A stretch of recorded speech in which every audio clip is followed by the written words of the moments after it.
शहीदों की चिताओं पर हर बरस लगेंगे मेले, वतन पर मिटने वालों का यही बाकी निशान होगा।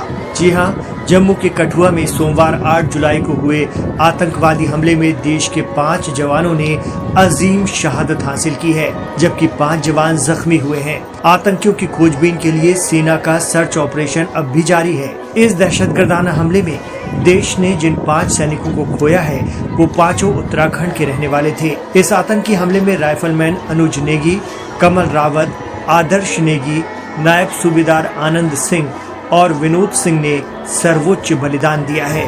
बात करें शहीद अनुज नेगी की, तो राइफलमैन अनुज की पिछले साल ही शादी हुई थी। पत्नी के साथ ही घर पर माता पिता और बहन उनके घर आने का इंतजार कर रहे थे कि उन्हें अनुज की शहादत की खबर मिली। शहीद अनुज नेगी पौड़ी गढ़वाल के धामधार रिखणीखाल तहसील के गांव डोबरिया के रहने वाले थे। हमले की खबर मिलते ही शहीद के घर में सभी की आंखें नम हैं। वहीं दूसरे शहीद हवलदार कमल सिंह रावत रिखणीखाल तहसील के ही गांव पापरी नोदाणु के रहने वाले थे। उनके 2 बच्चे, पत्नी और मां उन पर ही आश्रित थे, उन पर ही निर्भर थे। उनकी शहादत की खबर पाकर उनका पूरा परिवार अफसुर्दा है। कठुआ में हुए दहशतगर्दाना हमले में टिहरी जिले के भी 2 जवान शहीद हुए हैं। थाती डागर के आदर्श नेगी और चौड़ जसपुर के विनोद सिंह भंडारी ने भी देश के लिए अजीम कुर्बानी दी है। 26 साल के आदर्श नेगी टिहरी जिले के कीर्तिनगर ब्लॉक के थाती डागर गांव के रहने वाले थे। उनके पिता दलबीर सिंह नेगी किसान हैं और गांव में ही रहकर खेती बाड़ी करते हैं। आदर्श नेगी 2019 में गढ़वाल राइफल में भर्ती हुए थे। शहीद आदर्श इसी साल फरवरी में अपने ताऊ के लड़के की शादी में घर आए थे। सोमवार देर रात उनकी शहादत की खबर परिजनों को दी गई। घर वालों का रो रो कर बुरा हाल है। इसी तरह शहीद विनोद सिंह भंडारी की उम्र 33 साल थी। वो 10वीं गढ़वाल राइफल में तैनात थे। उनका परिवार भनियावाल देहरादून में रहता है। विनोद 2011 में सेना में भर्ती हुए थे। वो घर के अकेले बेटे थे। विनोद का 4 साल का बेटा और 4 माह की बेटी है। 1.5 माह पहले ही वो घर आए थे। किसे पता था कि अब वो कभी लौटकर घर नहीं आएंगे। कठुआ हमले में गढ़वाल के रहने वाले नायब सूबेदार आनंद सिंह भी शहीद हो गए। वो रुद्रप्रयाग जिले के कंदखाल गांव के रहने वाले थे। उनकी शहादत की खबर से पूरे रुद्रप्रयाग इलाके में गम का माहौल है। उत्तराखंड वीरों की धरती कही जाती है। यहाँ के करीब करीब हर गांव में कोई न कोई सेना का हिस्सा है। वीरता और देश के लिए मर मिटने की तमन्ना उत्तराखंड के खून में रची बसी है। इस बीच जम्मू कश्मीर के कठुआ जिले में 8 जुलाई को हुए आतंकी हमले को लेकर सरकार की ओर से बड़ा बयान आया है। रक्षा सचिव गिरधर अरमाने ने मंगलवार को कहा कि 5 सैन्य कर्मियों की हत्या का बदला लिया जाएगा और भारत इसके पीछे की बुरी ताकतों को हरा दे।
कठुआ हमले में गढ़वाल के रहने वाले नायब सूबेदार आनंद सिंह भी शहीद हो गए। वो रुद्रप्रयाग जिले के कंदखाल गांव के रहने वाले थे।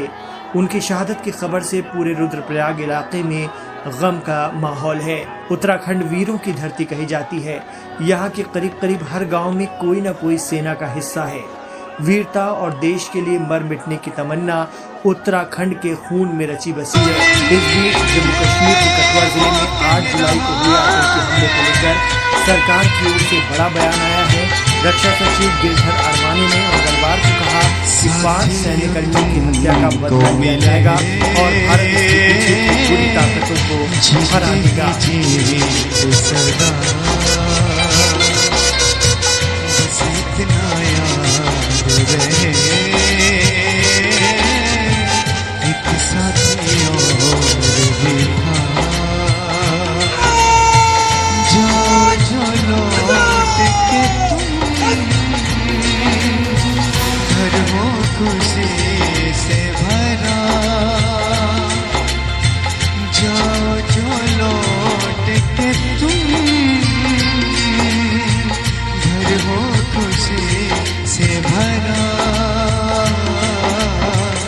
बस इतना याद रहे एक साथी और भी था। बस इतना याद रहे